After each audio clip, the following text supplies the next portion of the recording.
Hello and welcome back. I did not just spend, I don't know, 10 minutes talking to myself. That didn't happen, so we're just going to get back into it. So, this is the post game review for Dead Space 2. I wanna like get my thoughts out and compare, especially in a series. But I want to like look at the games. This is a retrospective, but it's like a retrospective on the retrospective itself, kind of thing. So I'm going to be doing that, when it feels necessary and when it feels like it's a good point, like now. So Dead Space One did a lot of things right, and of course it still has its faults. The inventory management was really bad, but Dead Space 2 improved in nearly every aspect, which you can't say about every. Like, a lot of sequels are like, oh, it's the same game with a few improvements, and like Dead Space 2 is like what I would consider to be a true example of complete growth on a concept. The combat was solid. They added in new enemy types, added in new weapon types, and so you're able to adjust your kit to the situation. I of course stick to the basic, most efficient weapons. I feel like the mine gun and the buzzsaw launcher. I just feel like it's cool as a concept as weapons, but I just feel like they're inefficient for what you need them to do. So, but the sound design in Dead Space 1 was phenomenal. The whispers, being able to hear Isaac's heartbeat, scratching in the walls, like sounds in the distance, like you, even when you're not currently being attacked by a necromorph, you still feel on edge. You still feel like you're in danger, and that's good sound design. And they capitalized on that and evolved on it in this game. They added in the voices that Isaac's hearing that aren't there. The sounds of people struggling and suffering in the background, in the distance, behind doors. People screaming, being attacked by necromorphs or running away. I like how they continued with the mechanic of each enemy has its own unique sound, and so even without looking at an enemy, you're prepared to spin around and shoot the gun tentacles, whatever you want to call them, the tentacle shooters, off of the little creepy crawly babies, or you're ready to shoot the explosive sack of one of the explosive guys, or you're ready to dodge like a stream of vomit from one of the pukers. It's a really good mechanic that I wish more games would take. It's like you have an entire tactile response in audio, and most games just don't capitalize on that. Then I really liked the expansion on Isaac as a person, giving him his own personality, his own drive, his own goals and motivations, being able to hear his opinions instead of just assume your opinions upon him. Like, Isaac doesn't. He has moments where he has like some small weakness. Just stress gets to him, and he needs to gather himself. But for the most part, he is a pretty stoic individual. He's very headstrong because he's an engineer. He's a problem solver. So he, instead of sitting there and moping and feeling sorry for himself when something goes wrong, he starts trying to look for the next solution, the way around the problem. And the introduction of Ellie as a cooperative force was, in my opinion, really important. It gives Isaac the chance to cooperate with someone, which technically he did have on the Ishimura, but both the people that were with him were trying to serve their own ends, whereas he and Ellie form like a true, healthy, symbiotic team, both trying to survive.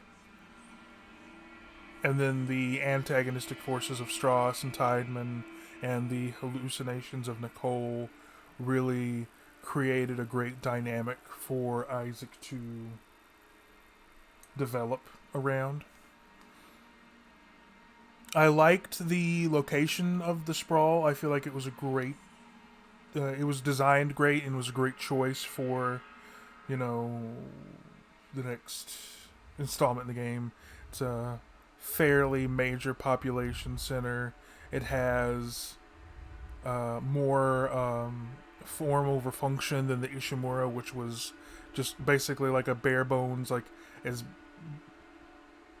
exactly what it needed to be for the job that it was designed for, gathering resources, and then maybe just a little bit of frills on top of that. But for the most part, it was strictly, a functional ship. And then you come to the sprawl, and there's shopping centers and daycares and recreational areas and all this other stuff that makes the place feel more alive and makes it that much more impactful that it's fallen apart because of the marker. It's like you see that people live their lives here, innocent people. And of course you saw it on the Ishimura too, but I guess it's because there's so many more people and it's obvious that there were children involved. The Ishimura wasn't. It was a basically like a mining ship. It wasn't. There were no children on the. Well, I guess there were infants, but that's different. But there were no daycares. There were no like kids running around the ship because it wasn't. They weren't supposed to be there. And seeing it on the sprawl was just that little bit more heartbreaking to see the lives that were torn apart because of Tideman and EarthGov's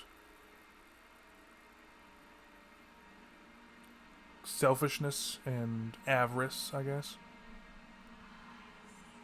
Because they knew what the markers would do. They knew what they did on Aegis 7. They knew what they did on the Ishimura, and they didn't care.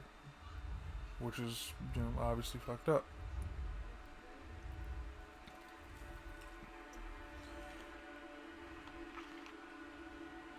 I love the looks of the suits.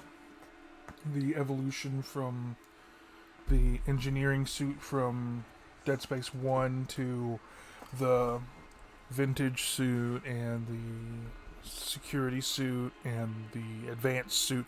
I really love the look of the advanced suit. It's more angular.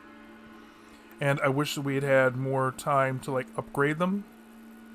But we did with the suit in Dead Space 1. But for what we got, it was pretty solid and satisfying to look at.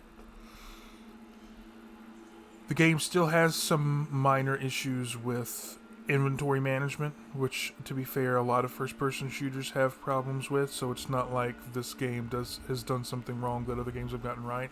Other games have gotten it right, but it's not like it's a mainstay. I feel like the pinnacle of first-person shooter inventory management is probably Resident Evil 4. I really like that, you have a case, and you can upgrade the case to carry more stuff, but it's something that you can reasonably... Of course, you don't physically see Leon carrying around because that would ruin the dynamicness of the game as far as visuals and movement.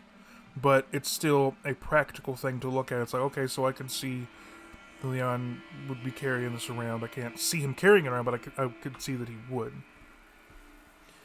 But this game and a lot of other first-person shooters, no, you have slots, and you can carry over so many stacks in that slot. It's like, okay, so what you're trying to tell me is one small med kit takes up the same amount of space as or med pack, whatever, takes up the same amount of space as the magazines for the contact beam or the contact gun, whatever it's called, where it's like this big. To me, that thing looks like it'd be the size of 3 small med kits. So I feel like the med kits should have been able. The small one should have been able to stack to at least 2 in each slot. But that's just me. I understand why they did what they did, but that's just my opinion on it. But overall, the game is phenomenal. Even to this day, it holds up well. And while I am cautiously optimistic for Dead Space Remake, I'm extremely excited for the Callisto Protocol release, because it doesn't like the game itself. Like, Dead Space 1 is what it is, and hopefully the Dead Space Remake evolves on that enough to make it a unique, enjoyable evolution of the base game. But it's like, I've already played Dead Space 1. I know the story, I know the gameplay, I know the layout. But I don't know anything about Callisto Protocol. I'm trying to go in as blind as possible. I watched one trailer and it looks really good. But it's like, it's kind of like when Bungie split off from Microsoft to make Destiny. And of course, the people that were running the show left to just stayed at Bungie Studios. But a majority of the people that actually physically made the character models and the rigging and everything, the people who did the grunt work, for Halo, stayed with Microsoft and formed 343 Industries. So it's like,